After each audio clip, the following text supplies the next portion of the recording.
Halo guys, namaku Jujur Prawinata Sukmel dan hari ini kita akan membahas mengapa bahasa baku itu wajib dipakai.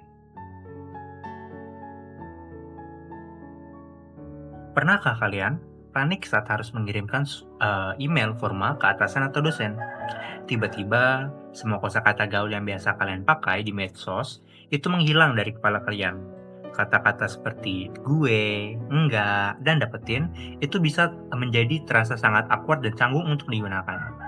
Nah, hari ini mari kita pahami mengapa bahasa baku itu bukan aturan yang kaku, tetapi justru adalah skill set komunikasi paling powerful untuk generasi kita, yaitu generasi Z.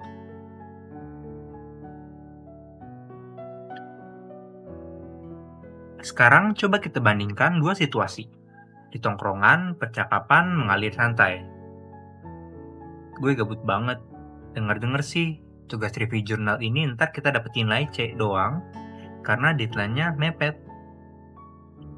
Nah, ini jika disampaikan secara tidak baku.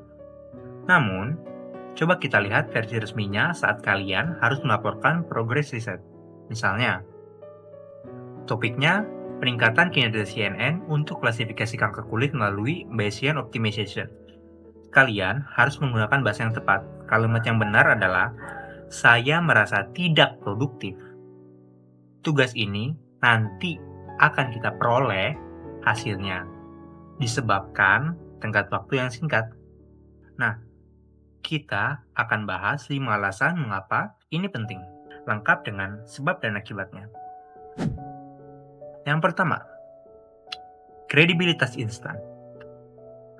Sebab, bahasa baku itu mencerminkan disiplin ilmu dan tata bahasa yang benar. Akibatnya, audiens langsung menganggap kalian kredibel. Seperti saat kalian menyajikan hasil riset yang kompleks misalnya. Kesalahan kecil seperti menulis resiko alih-alih risiko bisa memicu keraguan. Yang kedua, kepastian makna atau anti miskomunikasi. Bahasa gaul itu konteks sensitif ya, sebab kata-kata tidak baku itu sering diserap tanpa memperhatikan kaidah baku.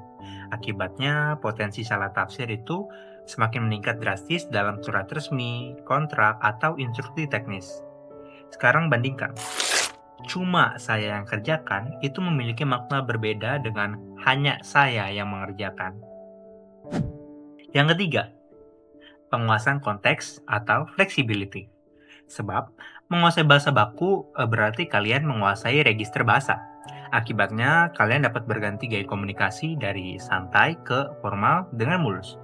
Jika kalian hanya menguasai bahasa gaul, kalian akan stuck di satu situasi saja. Nah, ini adalah batasan profesionalisme kalian. Kita harus tahu, bahasa baku itu memiliki dua fungsi utama, baku lisan dan baku tulis. Baku tulis ada yang paling ketat kaidahnya. Itu wajib kalian gunakan untuk surat, skripsi, dan laporan. Kesalahan ejaan, penggunaan huruf kapital atau tanda baca, misalnya koma sebelum dan, itu adalah hal yang fatal. Selain itu, hindari kata-kata tidak baku yang sering muncul di tulisan seperti analisa yang seharusnya analisis, sekedar yang seharusnya sekadar. Sementara itu, baku lisan lebih fleksibel. Intonasi dan kecepatan bicara kalian dapat disesuaikan, tetapi kosakata tetap harus baku ya. Di mana kalian menggunakannya saat interview kerja, presentasi di depan kelas, atau saat berbicara dengan narasumber yang dihormati. Mengapa? Karena ini menunjukkan alasan nomor 4, pembentuk jati diri bangsa. Penggunaan yang benar adalah bentuk apresiasi dan standar yang menyatukan. Dan yang terakhir, nomor 5, efektivitas ilmiah. Karena semua publikasi harus terstandarisasi. Dalam dunia riset, optimasi kinerja adalah kunci. Menguasai bahasa baku itu seperti melakukan Bayesian Optimization pada model AI kalian.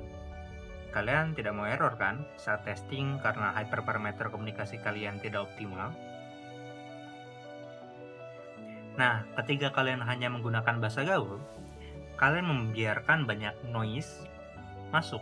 Jangan sampai output presentasi kalian itu justru nampilin error 404 argument not found, hanya karena kalian lupa menggunakan kata bahwa yang benar. Jadi, bahasa baku itu memastikan server komunikasi kalian selalu on.